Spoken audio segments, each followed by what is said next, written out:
and higher. Right side first, left side over.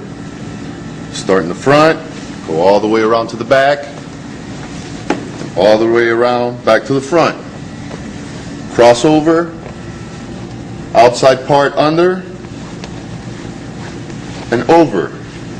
Top part around the bottom part and tighten it. Correct.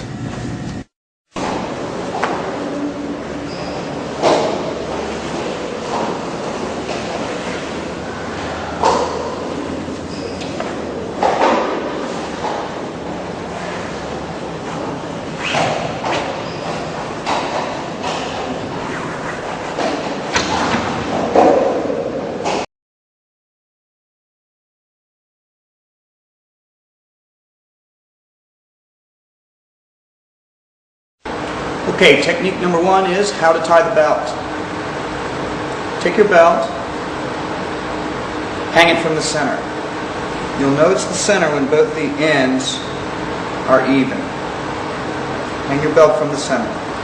Take the center of that belt and put it just below your belly button. Keep it tight as you bring it around. Watch what's happening behind my back.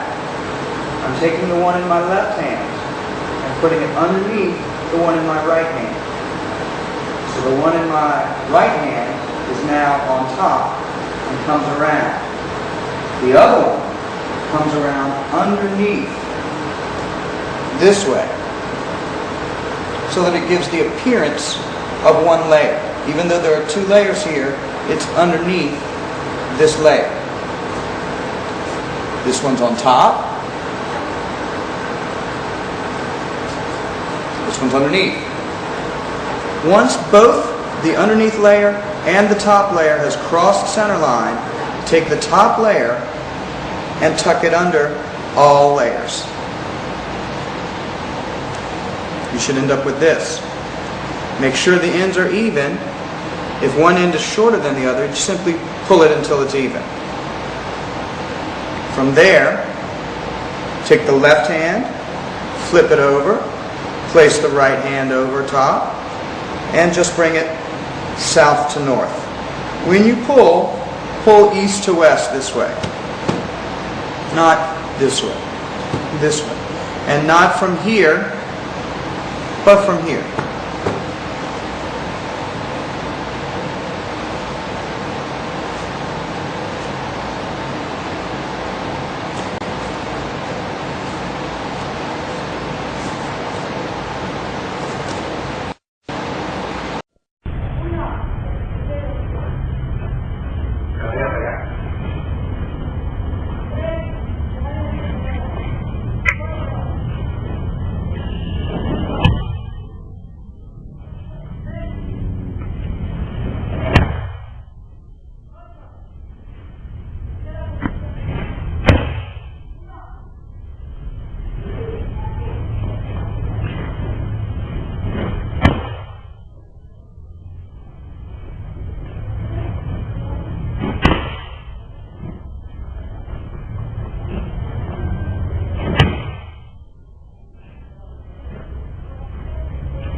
In grappling, repetition ensures smooth and instinctive movement, and it's smooth and instinctive movement that results in speed and good timing.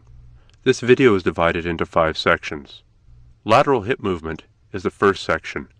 Moving your hips from side to side is an absolutely critical part of the game, especially when you are on the bottom, either in the guard or pinned by your opponent. Bridging and sprawling is the next section. The arching motion is very important for most escapes, most submissions, many throws, and many other grappling motions. These drills will help make your back arch more powerful and more effective. The guard is the most complex position in all of grappling. The guard development section provides a series of drills and exercises that will improve your mobility in this position and help make instinctive all the little movements and adjustments that advanced guard players take for granted. Submissions are the most exciting part of the game, but they require repetition, just like all other movements and techniques. In this section, I will show you some of my favorite drills I use when teaching and training. You don't necessarily need to do these drills every training session or to do hundreds of repetitions. The reason there are so many drills in this video is to provide you with choice and with variety, so you don't get bored doing the same techniques every day. The intent is not to replace sparring. The intent is to give you an additional way to train and prepare your body. In the end, I encourage you to use them however you want. Use them as warm-ups, cool-downs, conditioning drills, or to work on a specific area of your game. Feel free to modify them. Feel free to invent your own drills. Have fun and good luck.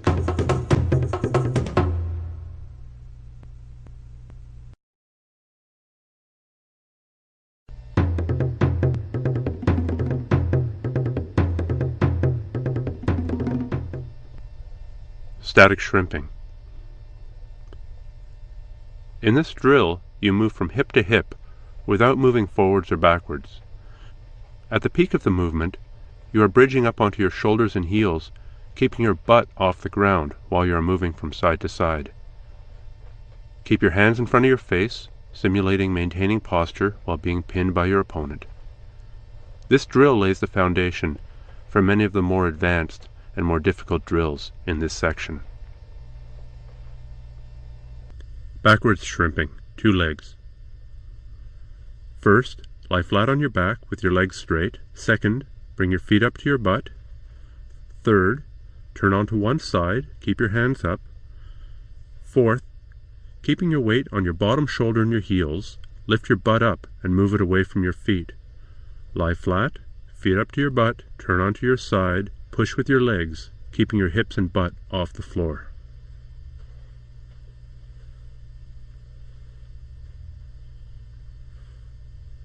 I am also pushing my arms downward with each movement, simulating pushing an opponent away while escaping my hips backwards. This is a classic drill for developing lateral hip movement.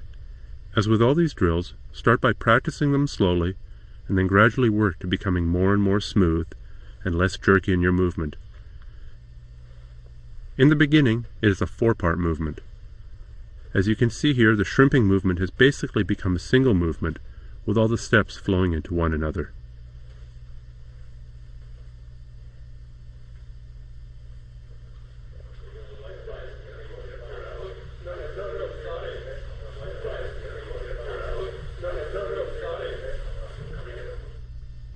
Backward shrimping with 1 leg. This variation is similar to the previous drill, but here you use only 1 leg to post on the floor. The bottom leg, the one that you're not using to lift your hips up, trails on the floor. 1-legged shrimping is a little bit more difficult to learn than the 2-legged variation, but it is smoother and more closely simulates certain types of escapes on the ground.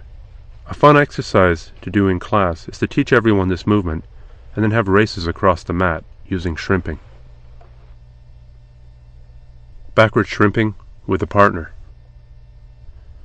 Start with your partner straddling you, his legs roughly at the level of your floating ribs. Shrimp backwards, using 1 or 2 legs, whichever you want. As you move your hips out from under him, also push on his shin with both hands. This movement will help your elbow-knee escape from the mount position, as well as other positions. This is a useful drill to occasionally practice, because it teaches you how to use your arms in conjunction with your hips.